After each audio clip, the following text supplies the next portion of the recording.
саламатсыңар балдар. Силер менен 9 класстын алгебра курсун окуп үйрөнүүгө арналган кезектеги теле сабагыбызды баштайбыз.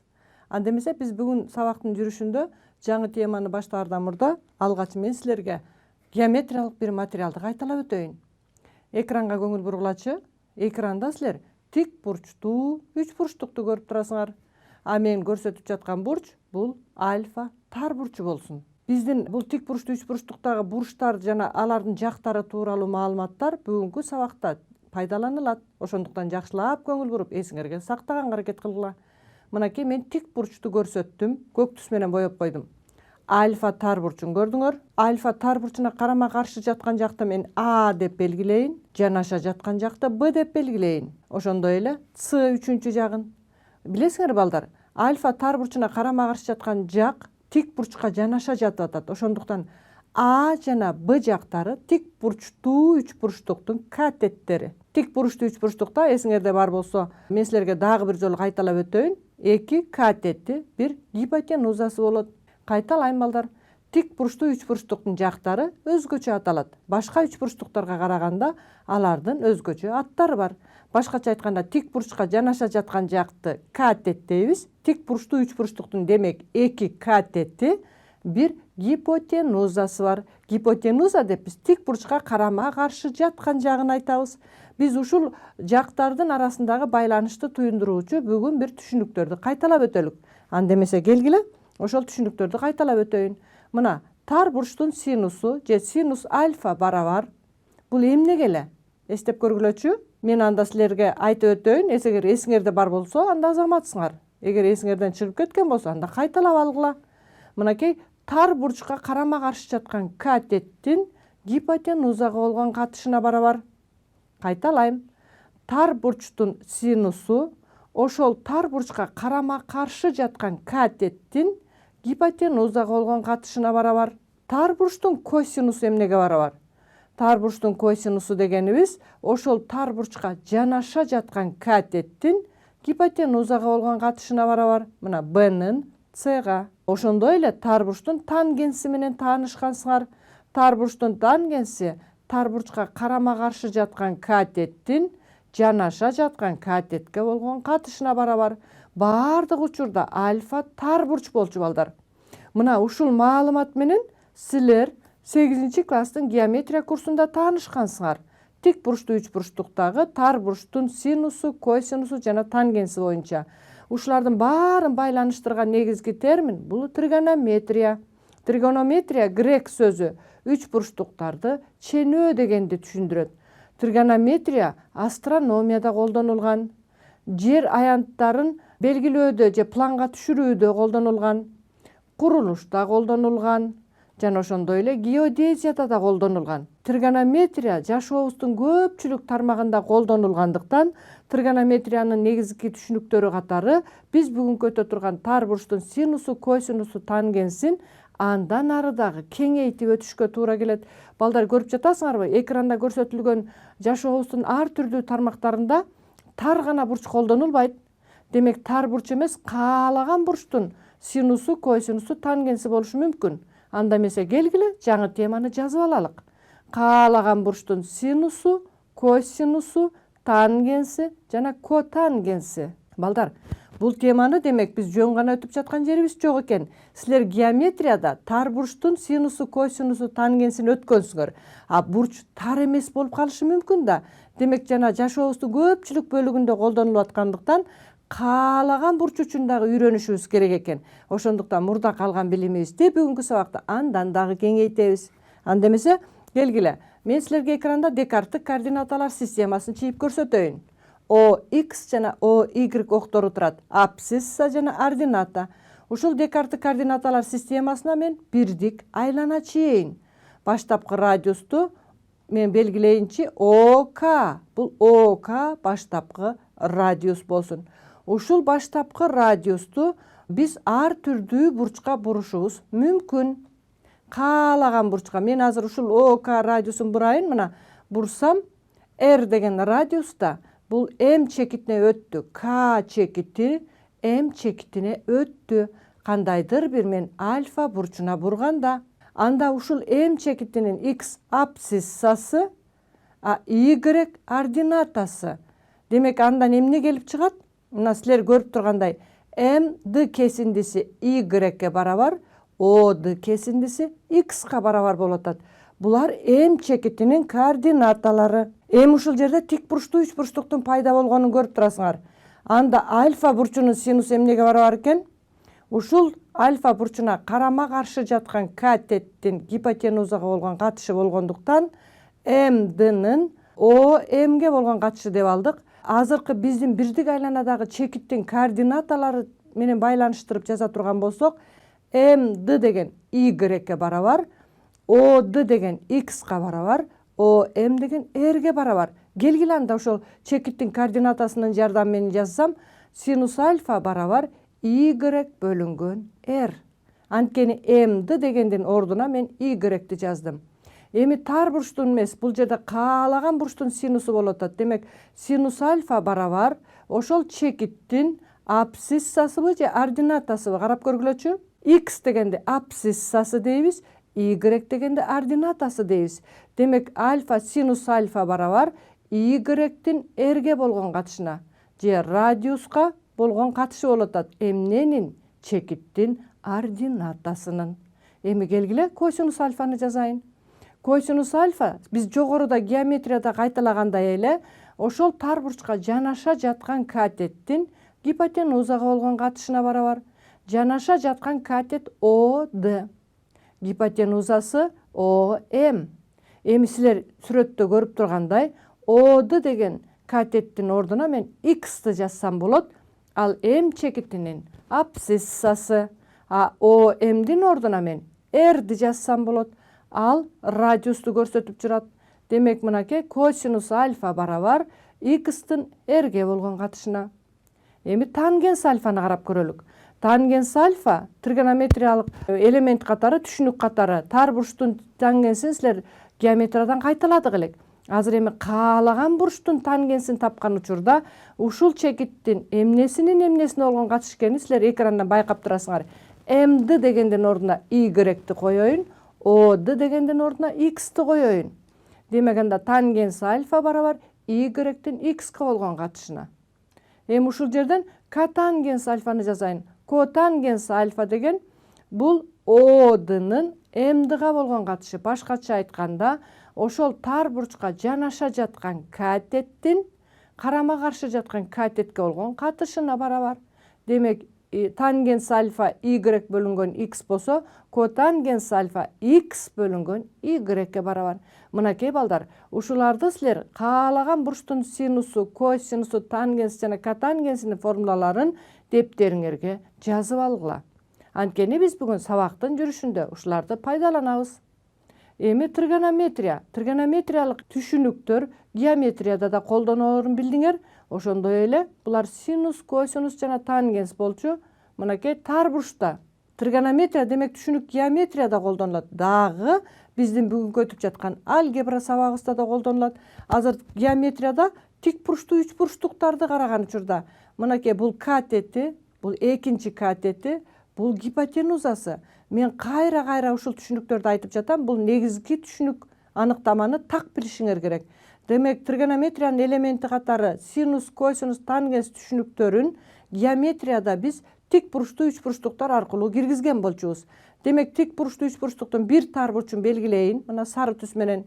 Муну мен альфа деп белгилесем, жогоруда биз кайталап өткөндөй эле тик бурчтуу үч бурчтуктагы тар бурчтун синусу ошол бурчка карама каршы жаткан катеттин гипотенузага болгон катышына барабар. Башкача айтканда, A'нын C'га болгон катышына. Тар бурчтун косинусу эмнеге барабар эле? Тар бурчтун косинусу ошол бурчка жанаша жаткан катеттин гипотенузага болгон катышына барабар. Мынакей. Жана ошондой эле тар бурчтун тангенси бурчка карама каршы жаткан катеттин гипотенузага. Ушундайбы?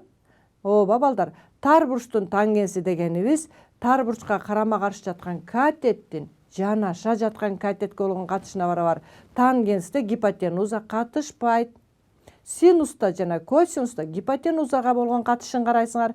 тангенсте катеттин катетке болгон катышы, башкача айтканда тар бурчка карама каршы жаткан катеттин жанаша жаткан катетке болгон катышын карайсыңар. Эми балдар, алгебрада мына биз мурда геометрияда альфа тар бурч үчүн карасак, азыр алгебрада каалаган бурч үчүн карайбыз.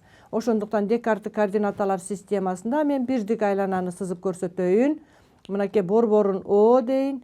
Бирдик айланада баштапкы радиусту көрүп турасыңар. ОА баштапкы радиус. Ушул баштапкы радиусту биз каалаган бурчка бура алабыз.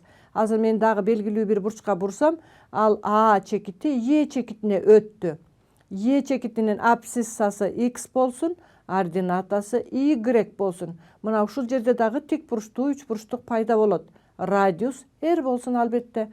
Бурч мынакей альфа деп алайын. Анда жогорудагыдай эле геометрияда альфа тар бурч үчүн аныкталса, алгебрада альфа каалаган бурч үчүн аткарылат. Анткени силер көрүп турган баштапкы радиусту силер каалаган бурчка бурганга мүмкүнчүлүгүңөр бар. Анда мынакей мен аныктамасын кайрадан жазып атам. Альфа синус альфа барабар Y-тин R'ге болгон катышына. Косинус альфа барабар X-тин R'ге болгон катышына. Жана тангенс альфа барабар Y-тин X-ка болгон катышына. Эми балдар, ушул жерде мен котангенс жөнүндө жазып коеюн. Котангенс деген эки учурда тең жазсаңар болот. Альфа тар бурч үчүн жаза турган болсок, тар бурчка жанаша жаткан катеттин карама каршы жаткан катетке болгон катышы деп карасак болот. А чекиттин координатасы боюнча алгебрада карай турган болсок, анда силер көрүп тургандай котангенс альфа барабар болот абсциссанын ординатага болгон катышына, ошол чекиттин. Же болбосо X-тин Y-ке болгон катышы. Мына жазып алгылачы ушул экөөнү тең. Жаздыкпы? Демек тригонометриянын түшүнүкү катары биз синус, косинус, тангенс жана котангенс түшүнүктөрүн геометрияда да карап атабыз, алгебрада да карап атабыз. Геометрияда альфа тар бурч үчүн карасак, алгебрада альфа каалаган бурч үчүн карап жатабыз. Эми балдар, мынакей мен жанына сааттын сүрөтүн коюп койдум. Сааттын циферблатында көрүп турасыңарбы? Ушул Декарттын координаталар системасындагы бурчтар белгиленип турат. Демек, ар түрдүү бурчтар жана ошол бурчка буруудагы сааттын жебелери бурулган учурда чекиттердин координаталарын көрүп турасыңар. А бурчтар болсо радиандык чем менен да жазылып турат, градустук чем менен да жазылып турат. Эгер ушул сыяктуу саатты силер ар жолу көрүп тура турган болсоңор, анда силердин көз алдыңарда буруу бурчтары даана эсиңерде калат. Эми келгилечи балдар, мынакей мен Декарттын координаталар системасында ушул бурчтар тууралуу кайрадан бир маалыматты берип өтөйүн. ОА баштапкы радиусту көрүп турасыңар. А чекити, Б чекити, бул чекитти мен С чекити, муну мен Д чекити деп алайын. Эми ушул жерде ОА радиусун бурдум. Сааттын жебесине каршы бурдум балдар. Карагылачы. Сааттын жебесине каршы бурсам, бул жердеги буруу бурчу оң багытта буруу болуп эсептелет. Сааттын жебесине каршы бурсаңар, оң багытта буруу болот. Эгер баштапкы радиусту сааттын жебеси боюнча бурсаңар, баштапкы радиусту буруп атам, бул терс багыттагы буруу болуп эсептелет. Кээ бирөө ушуну сол багыттагы дейт. Жок балдар. Оң багытта буруу болот алгебрада, анан терс багытта буруу болот.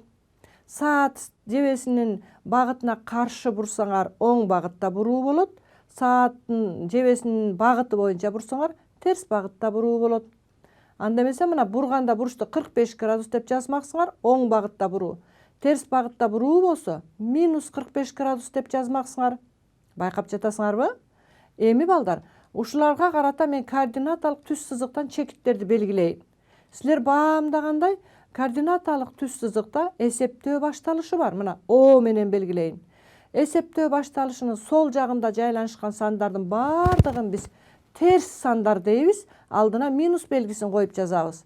А эсептөө башталышынын оң жагындагы сандардын бардыгын оң сандар дейбиз. Мынакей оң сандар плюс белгиси менен жазылат, бирок плюс деген белгини койбойбуз.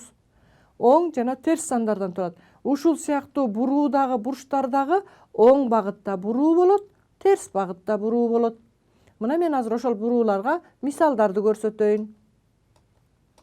Мынакей мен чейректерди жазайын. Чейректер менен силер буга чейин эле таанышкан болчусуңар. Мынакей силер көрүп турган ОА баштапкы радиусын ОЭ радиусуна бура турган болсом, оң багытта буруу болду. Азыр мынакей кийинки радиустагы бул да оң багытта буруу болду 135 градуска. Азыр мен бурган буруу кандай буруу? Албетте терс багыттагы буруу. Муну биз -60 градус деп жазабыз. Байкадыңарбы? Мен координаталык түз сызыктагы чекиттерди жөн белгилеген жокмун. Эсептөө башташынын оң жагында жаткан сандарды оң сандар менен белгиледик, координаталарын. Сол жагында жаткан чекиттердин координатасын терс сан менен белгиледик. Азыр сааттын жебесине каршы бурсак оң багыттагы буруу болуп чыгып атат. Сааттын жебесинин багыты менен бурсак терс багыттагы буруу -60 градус деп жаздык. 45 градус деп жаздык. Эми мынакей мен муну бурсам 405 градус. Ушул 405 градуста ОЕ радиусуна туура келди. Балдар эмнени байкадыңар? Мен бир эле радиусту 45 градуска бурсам деле ОЕ радиусуна туш келди. 405 градуска бурсам деле ОЕ радиусуна туш келди. Демек көрдүңөрбү? Могу айланага белгилеп аткан каалаган бурчтардын айрымдары бири экинчиси менен дал келип, бир эле радиусту аныктаган учурлар кездешет экен. Демек 405 деген градус менен 45 деген градус бир гана радиуска бурулганын көрдүңөр. Толук айлануу жасагандан кийин 360 градуска. Демек 45 градуска 360 градусту кошсок 405 градус келип, кайрадан ОЕ радиусуна дал келген учурлар кездешет. Мынакей бул жана чыгырык жиптеги сыяктуу айланганда кайрадан айрым бурчтар бири экинчисине дал келген учурлар кездешет. Башкача айтканда бир радиуска багытталып калып атат. Ушул жерден буруу бурчтары 45 градуста буруу бурчу, 405 деле буруу бурчу болуп эсептелет. Экөө тең оң багыттагы буруу бурчтар экенин көрүп турасыңар. Эми мен кайрадан бирдик айлананы сызайын. Көрүп турасыңарбы? Бул бирдик айланада оң багыттагы терс багыттагы бурууну байкадыңар. Анда бирдик айлана дегендикте мен 1 деп координаталарына -1 жана -1 жазып койдум. Мына бул 145 градуска бургандагыны көрүп турасыңар. П чекити мен кандай градуска бурдум? Муну мынакей -45 градуска терс багыттагы буруунун жардамы менен алдым.